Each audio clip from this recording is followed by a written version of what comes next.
প্রিয় শিক্ষার্থীরা, আসসালামু আলাইকুম। আশা করি তোমরা সবাই ভালো আছো। আজকে আমি তোমাদের প্রফেসর পরেশ চন্দ্র মণ্ডল ওনার বই থেকে আরেকটি সংশোধনী দাখিলা সহ আমরা র্যামিলের সমাধান দেখাবো। দেখতে পাচ্ছ ডান দিকে এই সংশোধিত যে দাখিলা তার সমাধান দেয়া আছে। তো আমরা একটু এই সংশোধনী দাখিলা লেনদেনগুলো পড়ে শোনাচ্ছি। প্রথমটি ছিল কলকবজা ও যন্ত্রপাতির সংস্থাপন ব্যয় 2500 টাকা মজুরি খরচের মধ্যে অন্তর্ভুক্ত আছে। তো কলকবজা সংস্থাপন করার সময় যে মজুরি প্রদান করা হয় এটা কিন্তু স্বাভাবিক কোনো মজুরি নয়। সম্পত্তি, স্থায়ী সম্পত্তি এর মূল্য বৃদ্ধিজনিত যদি কোনো খরচ থাকে জড়িত, সেটাকেও আমরা সম্পত্তি হিসেবে গণ্য করব। যার ফলে এটার জাবেদা হওয়ার কথা ছিল কলকবজা ও যন্ত্রপাতি হিসাব ডেবিট, কিন্তু ভুলক্রমে এটা মজুরি হিসাবে অন্তর্ভুক্ত করার কারণে আমাকে সঠিক যখন জাবেদা করব তখন কলকবজা ও যন্ত্রপাতি হিসাবকে ডেবিট করতে হবে আর মজুরি হিসাবকে ক্রেডিট করতে হবে, কারণ মজুরি কিন্তু ডেবিট হওয়ার কথা ছিল না, যার ফলে এটাকে বিপরীত দিকে আমাকে নিতে হবে। তারপরে 5,000 টাকার বেতন প্রদান করে বেতন হিসেবে 2,000 টাকা হিসাবভুক্ত করা হয়েছে, অর্থাৎ বেতন প্রদানও করা হয়েছে এবং সেই বেতনটা সঠিকভাবে হিসাবভুক্ত করা হয়েছে। ভুলটা কোথায় হলো তাহলে? ভুল হলো যেখানে 5,000 টাকা দেখানোর কথা ছিল সেখানে সে 2,000 টাকা দেখিয়েছে, তার মানে এখানে 3,000 টাকা কম দেখানো হয়েছে, যার ফলে বেতন হিসাব ডেবিট এই 3,000 টাকা এবং ক্রেডিট দিকে অনিশ্চিত হিসাব ক্রেডিট। 3 নম্বর সমন্বয় ভুল সংশোধনী বিক্রয় হিসেবে যোগফল 1,000 টাকা কম দেখানো হয়েছে, অর্থাৎ বিক্রয় কিন্তু ক্রেডিট দিকে যায়, উনি সেই যোগফলটা দেখিয়েছে কিন্তু 1,000 টাকা কম, যার ফলে বিক্রয় এখানে ক্রেডিট দিকে দেখাতে হবে আর অনিশ্চিত হিসাব ডেবিট দিকে যাবে, যার ফলে 1,000 টাকা।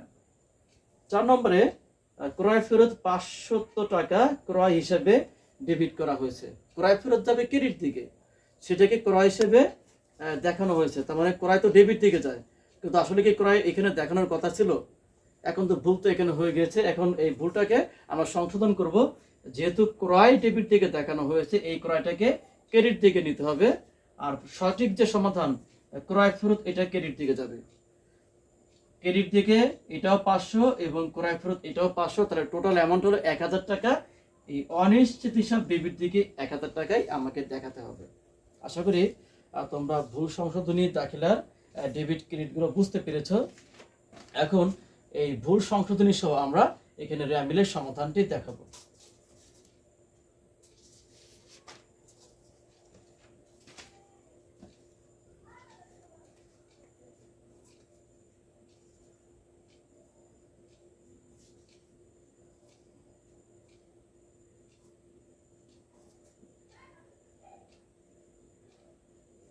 নগদ তহবিল এখানে 6,000 টাকা, নগদ তহবিলের সাথে আমাদের কোনো কাজ নেই, সম্পদ এটা ডেবিট দিকে যাবে।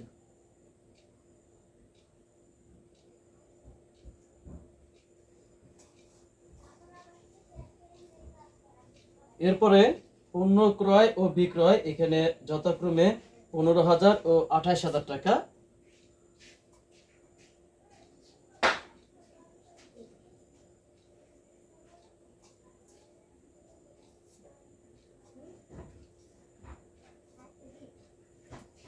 এখন এখানে যে জিনিসটা আমাকে খেয়াল করতে হবে, আমার এখানে ক্রয় দেয়া আছে 15,000 টাকা, দেখো এখানে কাজ আছে, ক্রয়টা কিন্তু এখানে ক্রেডিট দিকে দেয়া আছে, তার মানে ক্রয় যাবে ডেবিট দিকে, ওইখানে ক্রেডিট দিকে দেয়া আছে, আমাকে এখান থেকে বিয়োগ করতে হবে।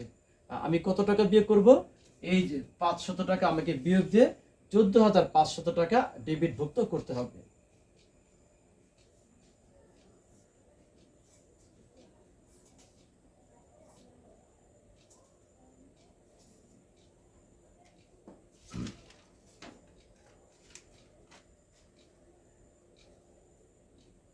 এরপরে বিক্রয় 28,000 টাকা, আমাদের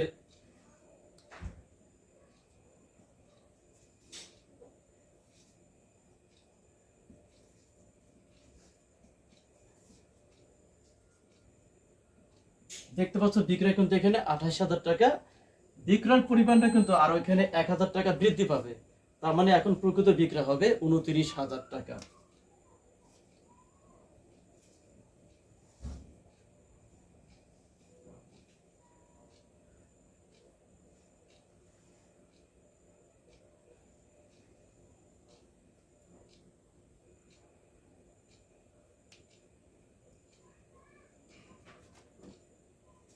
এর পরবর্তী পর্যায়ে এখানে মজুত পণ্য দেওয়া আছে 12,000 টাকা। এখন এই মজুত পণ্য তো এখানে আমাদের কোনো কিছু বলা নেই। এখন আমরা কি ধরবো? আমরা এখানে যেহেতু মজুত পণ্য সম্পর্কে কোনো তথ্য এখানে স্পষ্ট করে বলা নেই, তাহলে এই মজুত পণ্যকে আমাদের প্রারম্ভিক মজুত পণ্য হিসেবে র্যামিলে অন্তর্ভুক্ত করতে হবে।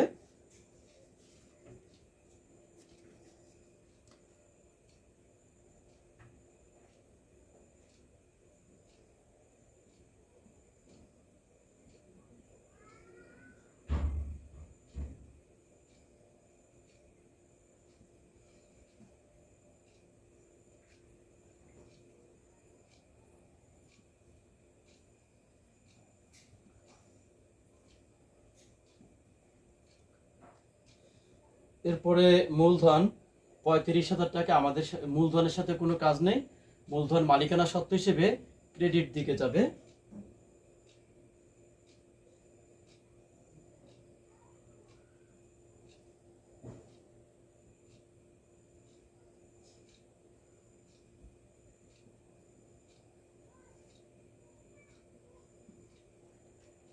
এরপরে কলকবজা ও যন্ত্রপাতি 20,000 টাকা। কলকবজা যন্ত্রপাতির সাথে কিন্তু কাজ আছে।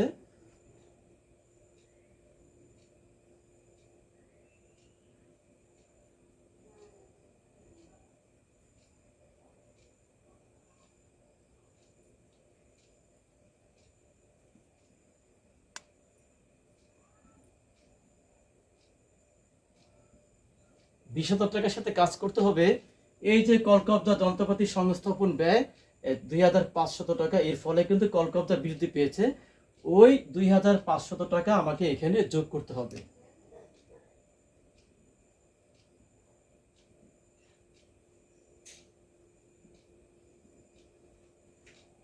যার ফলে ডেবিট থেকে কলকবজা ও যন্ত্রপাতির পরিমাণ 22,500।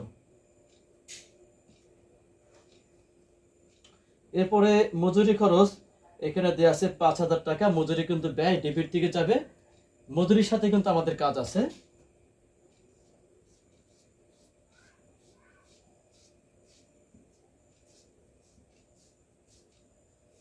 মজুরি 5,000 টাকা। আর কলকবজা যন্ত্রপাতি সংস্থাপন ব্যয় এটা ভুলবশত মজুরির মধ্যে অন্তর্ভুক্ত ছিল, এখন এখান থেকে আমাকে বাদ দিয়ে দেখাতে হবে।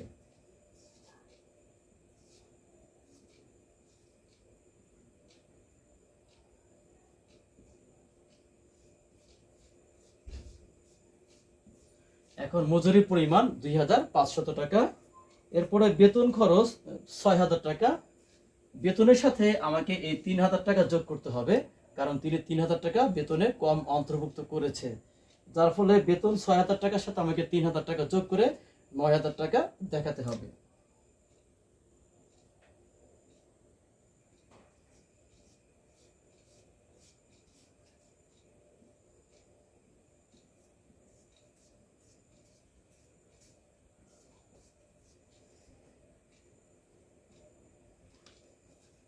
এরপরে ক্রয় ফেরত এখানে 2,000 টাকা।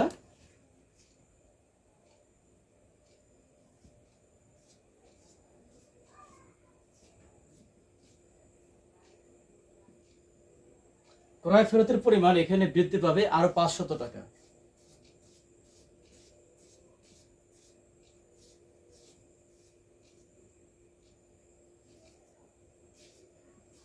যার ফলে ক্রয় ফেরত 2,500 টাকা আমার ব্যয় রাশি হিসেবে ক্রেডিট দিকে যাবে। এখন আমাদের লেনদেনগুলো এখানে উপস্থাপন করা শেষ। আমাদের কলকবজা যন্ত্রপাতি, মজুরি, বেতন, বিক্রয়, ক্রয় এবং ক্রয় ফেরত সমস্ত লেনদেনের কিন্তু এখানে কিন্তু কাজ আমার করা শেষ।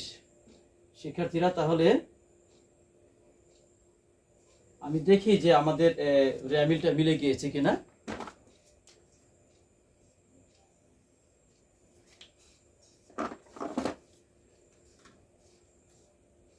6,000 টাকা যোগ 14,500 যোগ 12,000 যোগ 22,500, 2,500, 9,000। আমার ডেবিট দিকের যোগফল 66,500। আমি লিখে রাখলাম। এখন ক্রেডিট দিকে 29,000 যোগ 35,000 যোগ 2,500, 66,500 আমার রেমিলের দুই পাশ মিলে গিয়েছে।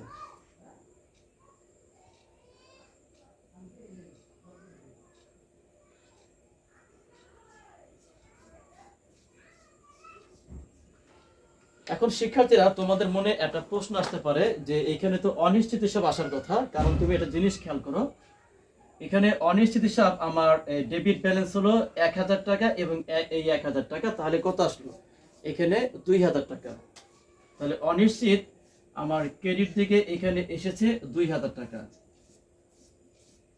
তাহলে ক্রেডিট দিকে অনিশ্চিত 2,000 টাকা এখানে, এই ডেবিট দিকে 2,000 টাকা এখানে এসেছে, আর অনিশ্চিত আমার এখানে ক্রেডিট দিকে ছিল 3,000 টাকা।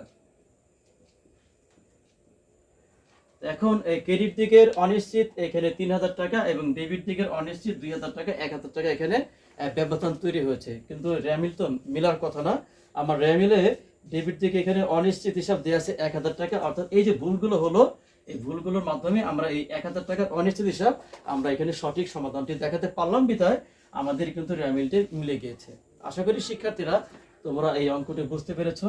আমরা ইনশাল্লাহ আগামীতেও তোমাদের সামনে এরকম নতুন অঙ্ক নিয়ে হাজির হব। সেই পর্যন্ত তোমাদের সকলের সুস্বাস্থ্য কামনা করছি। তোমরা সবাই ভালো থাকো। আল্লাহ হাফেজ।